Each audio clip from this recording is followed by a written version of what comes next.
Hey, this is Tanya Moore, and I'm coming to you on this lovely, beautiful day. This is the calm after the storm. We just had a storm last night to come through early this morning, and thankfully we didn't sustain any damage to any property or ourselves or anything. So this is a good day, right? So in my last video, I spoke to you about when I first noticed that my hair started coming out when I was about 5 or 6 years old, and my hair started to come out, and it was traumatic, And my mom, she took me to Howard University's dermatology department, and the doctors there diagnosed me as having male pattern baldness, right? Which, because they didn't know, they hadn't seen alopecia in children as young as I was, so they didn't know what it was.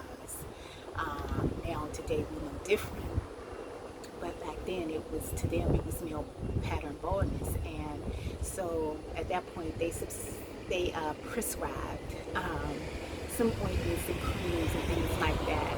So eventually, my hair started to come back. It did come back, and it did this, often. So it would come out and go back and come out, and grow back, and it did that for a while. So then after that,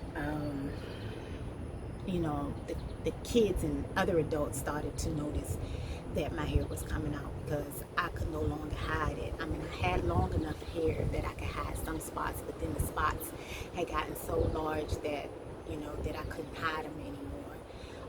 So of course, now I'm in school, I'm school age, so the kids there and the teachers there, they hadn't seen anything like this before. So they don't know what it is. The kids are teasing and bullying, doing their things, doing what kids do. So that made me even meaner. And that sister that, that I was mean to, she had to come in and fight my battles. Not that I wouldn't fight, but she was always ready, so she was ready, set, go at any moment. And so she would have to fight for me. The teachers, they would send me home because, of course, they didn't know if it was contagious or some kind of communicable disease. So they sent me home.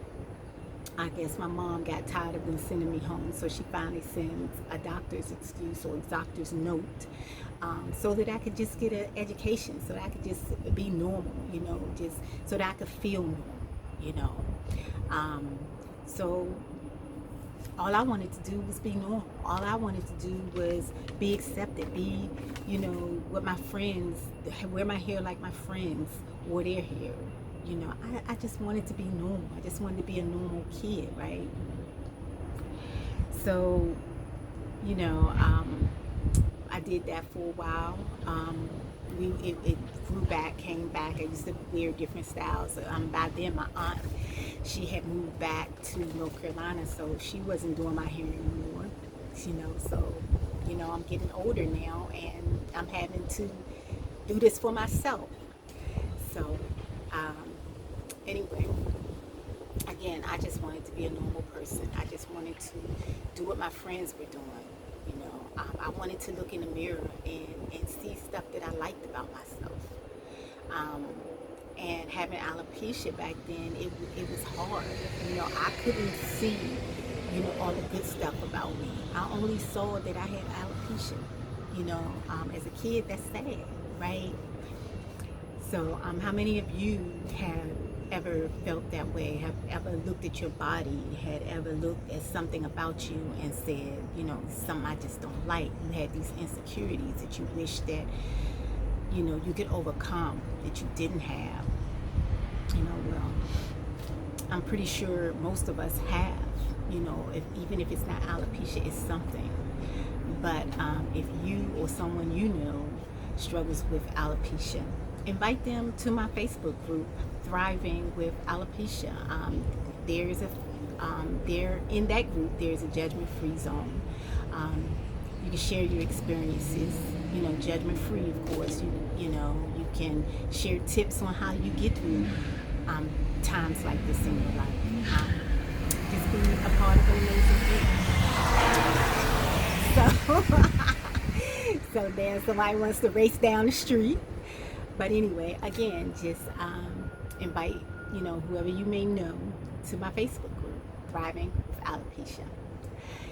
Until the next video, I'll talk to you in the group or on my next video.